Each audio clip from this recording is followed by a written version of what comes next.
दोस्तों ये जो तस्वीर आप देख रहे हैं ये हरकेश नगर की तस्वीर है। ज़मीन पर अनाज गिरे हुए और जानवर खा रहे हैं इसे। आइए हम देखते हैं इस खबर के ऊपर। आप देख रहे हैं ओखला दर्पण और मैं हूं शाहिद सलाम। देखिए इस खबर में क्या कुछ है।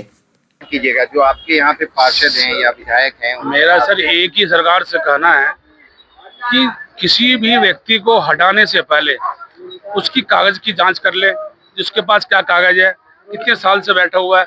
40 से 35 साल हो गया बैठा हुआ, और यहाँ पे कोई तो चोरी तो नहीं कर रहा है, कोई रोजगार करके अपने बच्चों को पालन पोषण कर रहा है। भाई गांव से आया, बिहार से आया, यूपी से आया, पंजाब से आया, हरियाणा से आया, नेपाल से आया, जो बेचारे गरीब लोग हैं वही तो पटरी पे बैठा हुआ है। और बैठा कौन है? गरीब तो बैठा हुआ पटरी पे।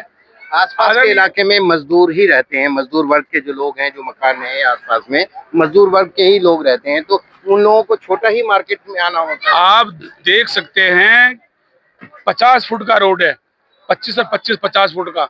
उसके बाद पटरी छोड़ के हम लोग किनारे बैठे हुए हैं, 4x6 में बैठे हुए हैं, एक ठेला लगा के गुजारा कर रहे हैं। उसके बाद भी वो एकदम आया और आंधी की तरह सब पे बुलेट चला दिया, किसी का सामान तक निकालने नहीं दिया। अब इससे दुर्भाग्य क्या होगा? मैं आदरणीय प्रधानमंत्री जी से कहना चाहता हूं कि स्वनिधि की योजना के तहत आपने 10 साल की लोन दी है, सभी की बेंडिंग जोन बेंडिंग सर्टिफिकेट है।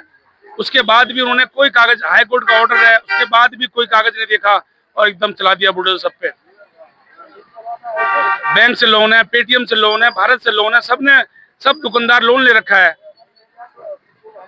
कोरोना काल के बाद सभी मतलब निरस्त, मतलब सब बर्बाद हो गया था, तो उसके बाद सब भारत से, पेटीएम से लोन लेके अपना काम कर रहा है।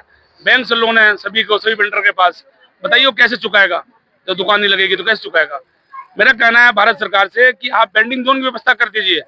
दिल्ली को सुंदर देखना चाहते हैं तो बेंडिंग जोन की व्यवस्था कीजिए और उनको बेंडिंग जोन में बैठा दीजिए। वो काहे के लिए इतना रोड पे परेशान रहेगा? एक जगह निर्धारित कर दीजिए। सभी कर देने के लिए तैयार है, पूरे दिल्ली में 5 लाख रेती पट्टी वाला है, सभी कर देने के लिए तैयार है। कि रोजी रोटी अगर हमें मिलेगा तो हम किसी तरह झुग्गी में अपने बच्चों की परवरिश कर लेंगे, अपना गुजर बसर कर लेंगे।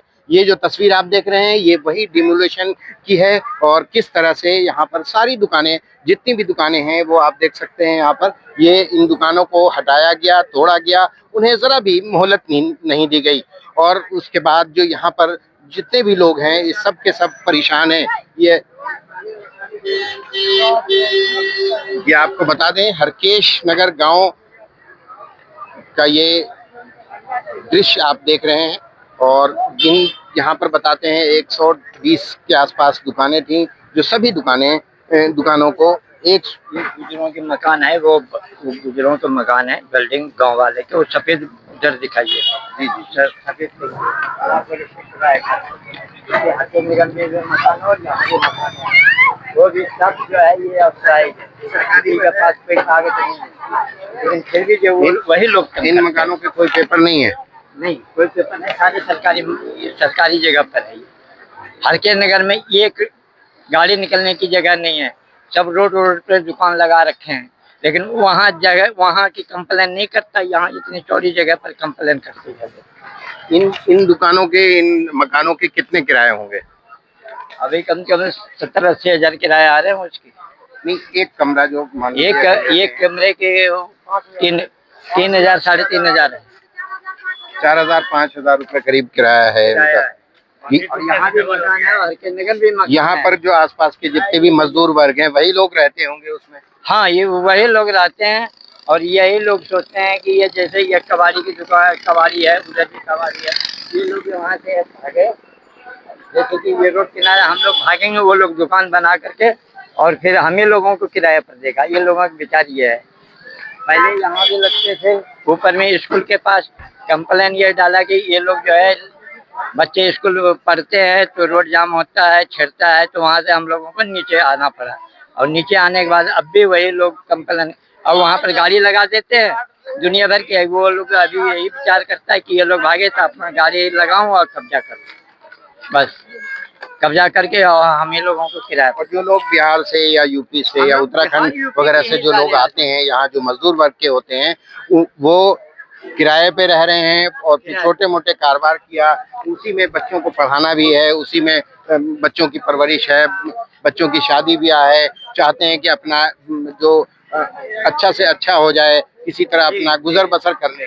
जी, हम लोग तो चाहते हैं कि अच्छे गुजर बसर कर लें अपना, जैसे प्रधानमंत्री के सरकार से कोई लोन लिया कभी हाँ, आपने? सरकार से हम लोग लोन भी लिए हैं। इसमें जो 80% आदमी लोन सरकार से लिया, किसी का 10,000 है, किसी का 20,000 है, किसी के 40,000 जो जमा कर रखे हैं वो उसको ज्यादा लोन मिला है। और इस तरह से तोड़ दिए हैं तो सरकार को हम लोन कहाँ से दे पाएंगे? सरकार से लोन भी मिला पड़ा है हम लोगों को, कहाँ दे पाएंगे? यही बड़ा परेशानी हो रहा है। सरकार से गुजारिश है कि हम लोगों को यहाँ पर रह दिया जाए, हमारी रोटी रोटी चलने दिया जाए।